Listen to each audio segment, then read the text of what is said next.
This discussion is sponsored by Squarespace. Start your free trial today at squarespace.com/Masako to get 10% off your first purchase. Are you okay, Vegeta? I know you're looking a little bit blue and all because that joke hasn't been done, but come on, you've evolved! There's gotta be some colour theory in there. Hey guys, MasakoX here. After our last installment of our Super Saiyan Colour Theory mini-series, we said that we were going to look at Ultra Instinct as well as Super Saiyan Blue Evolution, despite the really stupid name, and we are going to be delivering today. Before we tackle that dumpster fire, let's have a look at Ultra Instinct again. Despite the fact it's technically not a Super Saiyan transformation, it's kind of more of a technique, or is it? That debate's still up in the air, but we're going to be looking at that for the time being. Despite all of that, Ultra Instinct is still connected to our chakra chart. Our chakra, if you would.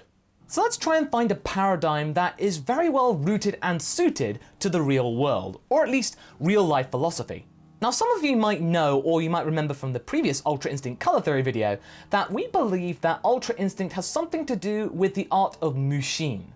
Here's a little refresher. It is a state of mind where the mind is not fixed on or occupied by any thought or emotion, and is thus connected to the cosmos. Mu, or emptiness in Mushin, refers to an empty mind in the sense that distractions, preoccupation, fears, worries are absent and are no more of an issue for the mind, whether in combat or daily life.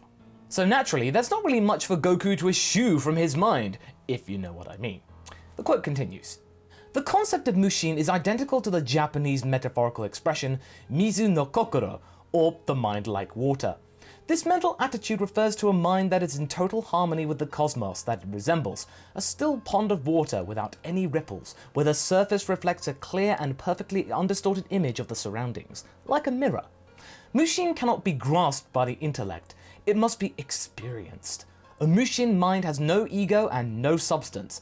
It is pure enlightenment and is the perfect realization of the self. The article then goes on to say that if you wish to achieve a state of Mushin, then you gotta sacrifice a lot, at least in terms of emotion. You have to basically remove yourself from any kind of intense emotion going, as well as being on top of the everyday grind that we all have to go through. Only after years of practice and intense training, as well as adapting to the fact that you just gotta basically deal with life, then you will be able to enlighten yourself with the state of Mushin and then reach a whole other level of satisfaction and contentment. And all of this Mushin has something to do with color. Now speaking of color, I've been looking for a place to quickly and easily make a website dedicated to MasakoX content. You know, so that means you guys can see my latest stuff as soon as possible. And using Squarespace took the stress out of the coding and removed any headaches regarding finding compatible plugins. It just works. All of this you're looking at right now is me building said site. Up and ready to go within minutes. Fancy giving this a go? Whether you're an artist, a creator, or an entrepreneur, there's a beautiful template for you. And right now, Squarespace is offering 10% off your first purchase with them. Just go to squarespace.com/Masako or click my link in the description to sign up and start creating whatever you desire to display to the world. That's squarespace.com/MASAKO. Get inventing. So after all that, we're thinking about colors and water and Mushin flowing like water, you know, like a ripple, ponds. So how can we bring Mushin back to Ultra Instinct? And it all has something to do with the aura. If you look carefully at Goku's godly auras, particularly Ultra Instinct, the way they are mapped, and it's not just anything to do with CGI or anything like that, because you could replicate it kinda with hand-drawn animation, but it just looks like water ripples. You know, the rippling surface, the weird energy-like droplets. It's definitely there in both forms of Ultra Instinct, and when we get to the mastered version, there's even more. It then blesses Goku with white silvery hair. And what does that mean exactly? Well, it's not just another color. It means that Goku is now at one with his male energy, or the animus like we talked about in the previous video. And that ties in really nicely with what we were talking about concerning Goku Black and Zamasu's discord. Goku is realizing his perfect self, the perfect being he could ever hope to be, for the first time ever. By abandoning his ego, which is quite sizable, he has been able to master his male energy and therefore reach the full potential that his body could ever hope to achieve. And all of that is the polar opposite of what Goku Black tried to do. We were talking about Goku Black achieving a sense of connection with his anima or his female energy, and that really didn't work well because not only were they doing it in not the correct way, and Potara stuff. It was all done in a rush, perfect discord, it wasn't the perfect result, and therefore, it broke down. Unlike Goku's Ultra Instinct thing. I mean, okay, it did break down a little bit, but that's something to do with fatigue, because, guy's pretty knackered after 48 minutes of intense fighting. And we can touch back onto water a little bit more, and it has something to do with Goku's defensive strategy. Whenever we've seen him in the Ultra Instinct form, we don't just see the typical kind of zip transformation or moving away, the after image. We see something different, like it's a distortion. It happens, it ripples away, and then it's gone, like it never happened. Think of it as water, you throw a rock in it, it causes a ripple, it distorts for a little bit, and then it goes away again. Okay, you've been talking about water for a while, Masako, but what's that got to do with colour? Because, water's colourless. But water energy and stuff like that ties into a colour that we've really not talked about that much in our colour theory videos, and that is to do with the colour orange. Or to give it its chakra name, the Sacral Chakra, or the Svadhisthana. Take a look at that colour, and think about it. It's orange. Orange. What does orange have to do with Goku? Everything. It's its entire persona and image. His gi is orange. Orange is the main component of what makes Goku, the pants there, the gi, when, it's not been classically ripped like it is in many Dragon Ball shows. It's associated with Son Goku in his base form, practically every single form. And another interesting fact is that the Svadhisthana chakra has something to do with taste and reproduction. And concerning the taste thing, we know all about the food, and well, that goes without saying, Goku likes to eat. Other than those two, the sacral chakra is associated with the following emotions: feelings, relationships, relating, expression of sexuality, sensual pleasure, feeling the outer and inner worlds, creativity, and fantasies. And okay, some of them don't fit with Goku in the traditional sense.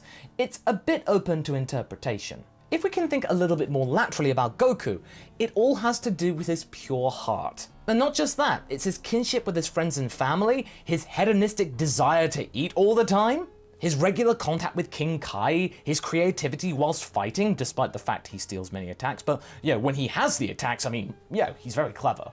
And then the biggest one of all is his dream to fight strong guys. That's kind of what got the whole tournament of power dealy thing going in the first place. And that's why it makes perfect sense that Goku achieves the Ultra Instinct form in his base form. You don't see him just fall into Ultra Instinct whilst in Super Saiyan. It just doesn't happen. It has to come from the orange sacral chakra in his base form. All of this done by him and his subconscious connecting with his male spiritual energy. He's basically eschewing his ego and tapping into his sacral chakra, which is the core component of his psyche, and therefore Ultra Instinct is wham! Straight up there. So it's not just the fact that he likes the colour orange in his gi, or he got it from Master Roshi. It was meant to be. It was kind of like fate. But Masako, if it's so good and that base form Saiyans can do it, why didn't Vegeta get Ultra Instinct? Does Toei hate Vegeta, Masako? Is this why you hate Vegeta, Masako? Unsubscribe! Okay, I'll get to that. Now, concerning Super Vegeta Blue, and that's how we're going to be referring to him for the rest of this video because, Super Saiyan Blue Evolution, no. And I think a lot of us can agree on that. What's it about? And was it even needed? And the reason where I'm going with this is because Vegeta kind of was able to get under Jiren's skin in the regular Super Saiyan Blue form, but that kind of led to nothing.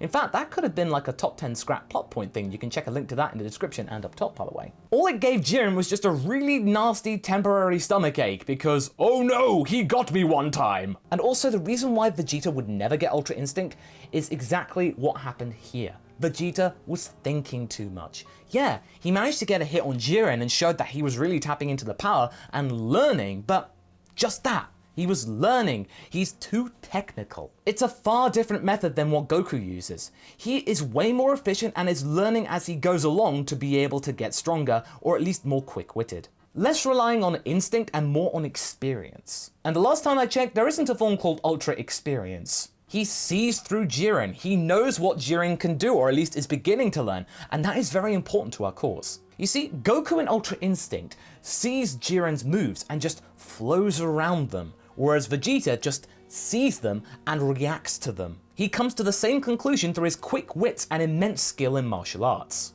And the prince will never get Ultra Instinct is because he can never get rid of his ego, and his ego is important to him, not just in a character sense, but what makes us like him. And why is that exactly? Well, it's the main source of his strength. His pride and ego go hand in hand to produce a Saiyan that has remarkable strength and prowess on the battlefield. Without it, Vegeta wouldn't be the same. So, okay, that's one reason why he couldn't get it, but let's just talk about the form that he did get, Super Vegeta Blue. What's up with that in terms of color theory? Well, that form actually has a bit more of a cobalt blue shade, and on this alternative chart that we have, it's a really interesting place where it is. The cobalt blue on here stands for protection. And look how close protection energy is to the male energy that Goku's using. This form is really close to Ultra Instinct, it's just not quite there. Vegeta is tapping into a similar power that Goku is doing with Ultra Instinct through a different manner, through thinking, through his sense of self, instead of just falling into unconsciousness and just letting things just cloud over. And yes, we know that Vegeta is a very egotistical person, but we also know that Vegeta can use his ego to his advantage and really step up when times are rough. It's important that he keeps the ego. His sense of pride and ego has now adapted to be able to fit the role he's now assumed in the Z-Fighter things, as the protector.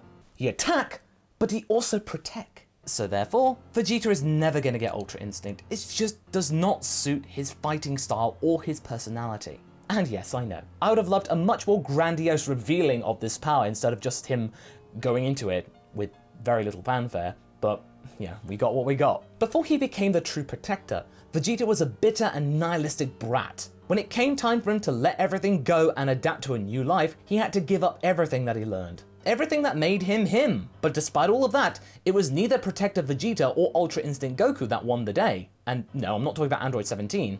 I'm talking about what worked was cooperation. When it comes to trying comparing the two powers, Ultra Instinct and Super Vegeta Blue, and ask which one is stronger, it's kind of hard because they're incomparable. They are intrinsic to their users and are unique to them, and are therefore inseparable. You can't swap them round because it just wouldn't happen. And hey, Vegeta fans, because of this, I've got some very good news for you. Supposing what Goku said at the end of Super was true, he genuinely cannot get into Ultra Instinct and is therefore stuck with Super Saiyan Blue Kaioken times 20. But what does Vegeta have? Super Vegeta Blue.